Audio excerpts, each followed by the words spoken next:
My grandmother had a knack for getting herself into some situations, debacles, or what she would call pickle.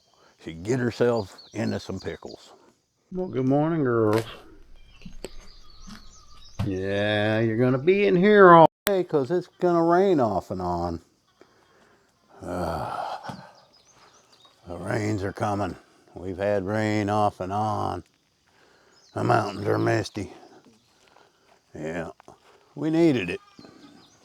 Good morning, Miss Lily. It's nice and peaceful this morning.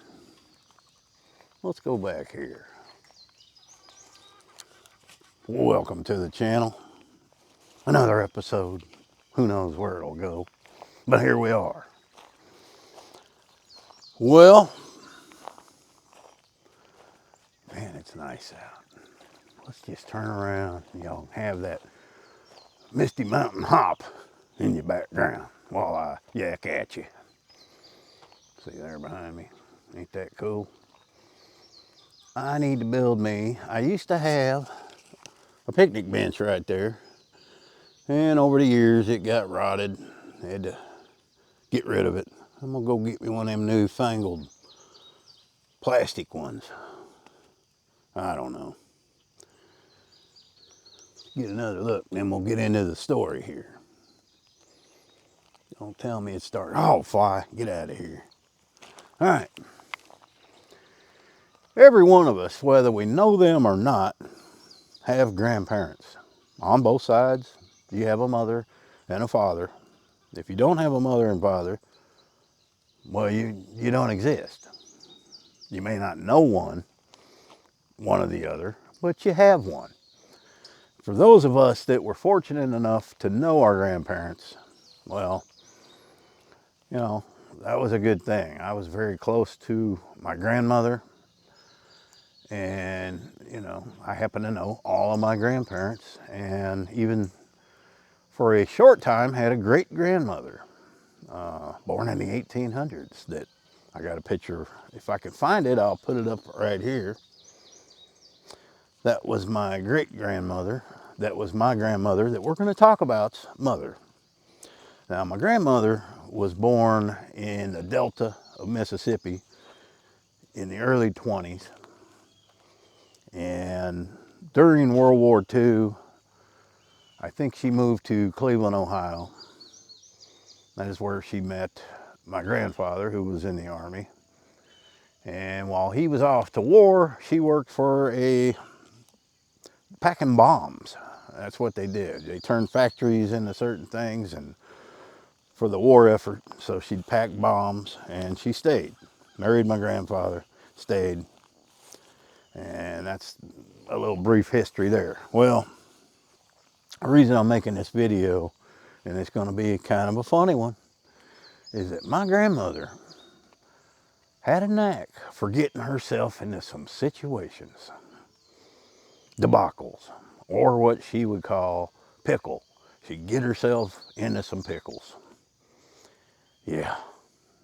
And us kids would go there every summer and spend a good part of the summer, if not all summer, with our grandparents. And I witnessed a lot of these pickles that my grandmother would get in. Some aren't even believable. Look up here, guys. Just landed. He was flapping his wings. He's at the top of that dead tree. I think that's one of them turkey buzzards. Let's see if we can. I know, man. Nature just, that's a big old bird. Nature just interrupts. I'll tell you what I'll do. We'll just gander at him. I'll turn around. There you go. Now you can see if he flies off. So as I said, we would go every summer. And my grandmother done quite a few jobs in her lifetime. One of them was a taxi driver, so she had that mentality when she drove.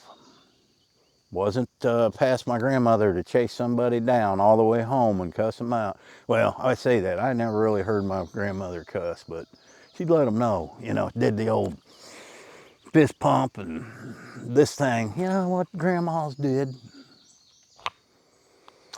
They had LTDs, Ford LTDs, big ones, big old boat of a car. First they had a green one, the ones I can remember. And then they got this big yellow, it looked like a lemon, big yellow LTD, 4-door. Put the plastic on the seats. Y'all remember that stuff? Get in that in the summer in a pair of shorts. You will remember the old plastic. I don't know why old people did that, but the thing is, at that time, they were younger than I am now. It's just what people did back then. One particular summer, we were somewhere. I don't know where it was, but they had a big parking lot. It wasn't a mall. All these events I'm about to tell you about happened in the 1970s, from probably 74, maybe into the early 1980. But this one is like one of them, one in a million things that happen. So we're at this event. Okay, I'm gonna get right into it. And we're done, we're coming out. It's time to get into the car. We see it. Us boys, you know, we run, we get to the car. My grandmother unlocks the car. We get in. Something ain't right. It don't smell the same. Is it raining? Man, don't rain during my movie. It don't smell the same. My grandma starts the car. There's loud music playing. We didn't have no music on, and it's on a station they don't listen to anyway. Only thing they ever played on that radio was AM baseball games. My grandfather would listen to that. So she goes to put it into reverse to get out of the parking spot, and she notices something that isn't right. There's a steering knob on the steering wheel. Well, they didn't have a steering knob. We are in somebody else's car, and the keys worked. The keys worked. Never could figure that out. I had Googled that, and back in the 70s, they only had a limited amount of keys for these cars. So they might have 10, 20 different keys, and you might have the same keys that would work on another LTD. And by God, we had that set that would work. I mean, what are the chances of that? So we start looking around in the car, and my grandma goes, we're not in the car. We are not in the car. Now, it did not have the plastic. Somehow we did not notice that right away. It did not have the plastic on the seats. And it stunk. It smelled like, you know what and it was an old person's car too. Had the box of Kleenex in the back window and the umbrellas, and probably had the AAA sticker on it. But it just didn't smell the same, you know. It still had that old people car smell. It's a mixture of Kleenex and plastic, you know, all the stuff. But it wasn't her car. We quickly get out of the car, and then we start looking around. There it is, her car. And thank God nobody came out. That actually happened to me in the 80s. I had a Chevy Nova, and I went to the state fair, okay? Tulsa State Fair is very big, so I had to park on a side street. Yeah, went in there. Might have had a few beers, I don't know. But I couldn't find my car. Well, I get in, which I think is my car, and it's not. It's another Nova, but it ain't my car. And out from the house comes this dude. Hey, man, I'm lucky I didn't get killed. So that can happen. I don't know if that's ever happened to you guys. Let me know in the comments. On to the next pickle. So that was one. Next time, somebody told my grandmother, there's a house they're tearing down.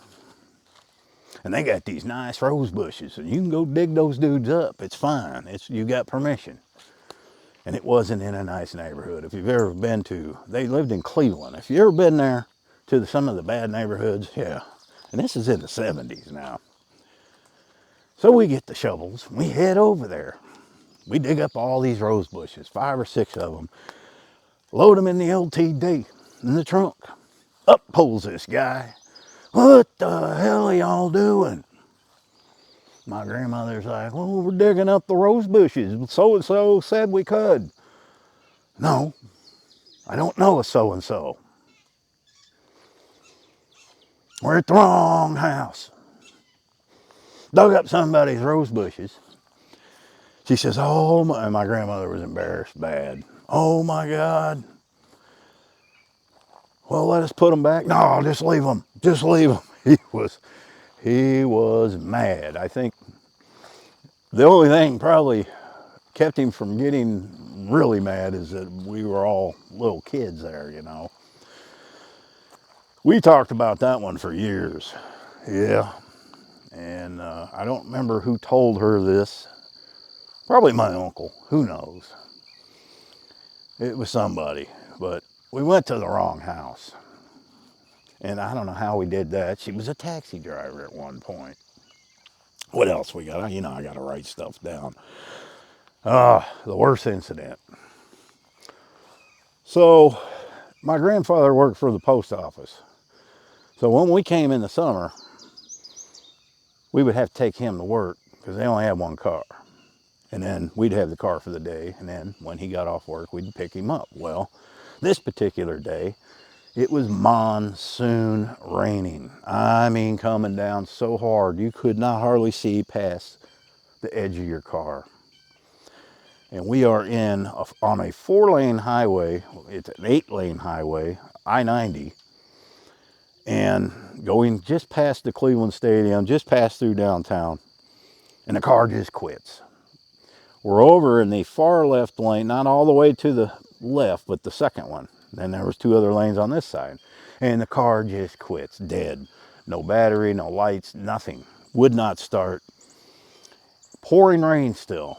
And my grandmother did not know what to do. She knew she had to get us out of the car, but she really didn't want us. I mean, look at that situation. You got a whole ton of traffic coming that can't see. Fortunately, within minutes, somebody pulled up behind us in a truck and put on their flashers. The rain let up a hair, and he got us to the edge of the freeway and had to call a wrecker. And then the police showed up and put the sirens and all, or the flashers and all that on. I think now it was probably the alternator or some kind of, I don't know, but that was a scary situation. But we didn't really realize how scary and dangerous it was because we were so little.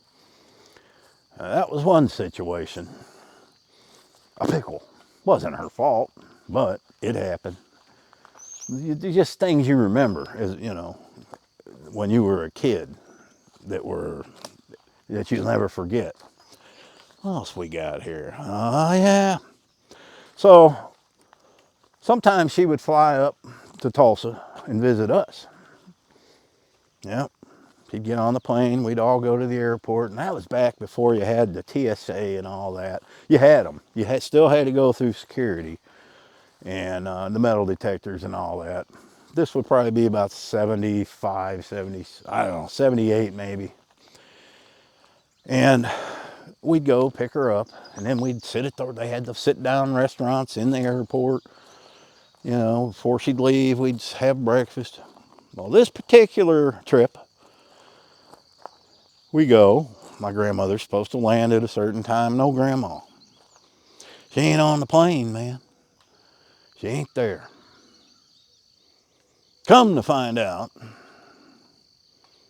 And you got to remember, back in that day, no cell phones. You have no way to know. No way to know. So I think my dad called my grandpa. I don't know how he found out. Apparently my grandmother, waiting in line at Chicago, I think she was probably Chicago or St. Louis, wherever the second stop was, you know, on her layover, made a comment. Yeah, I got a bomb in my bag. You don't do that. Even then, you don't do that. So they held her up. And, you know, I guess that's what they held her up. I don't know if she had, and I probably maybe got some of the details wrong. My parents would know, but she was late.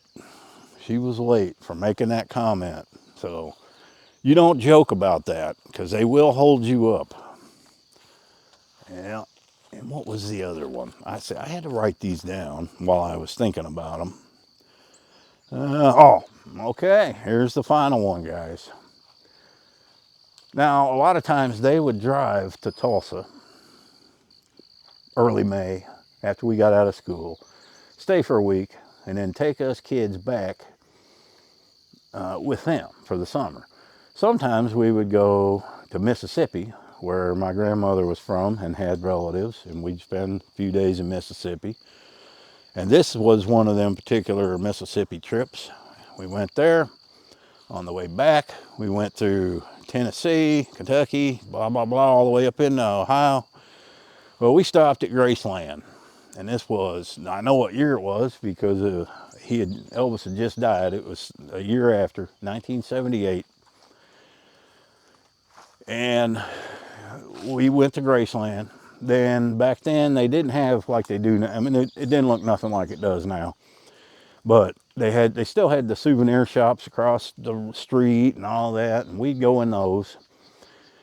My grandmother's loading up on these booklets, and I get them too. We get in the car, and I'm looking at this one. I'm saying, Grandma, why does this one say $10 on it? Her eyes lit up. We shoplifted. Didn't even know it. She thought that stuff was free. I'm like, even then, they're not going to have free stuff in a souvenir shop. So that was the last one. But she always had a knack for getting into something like that.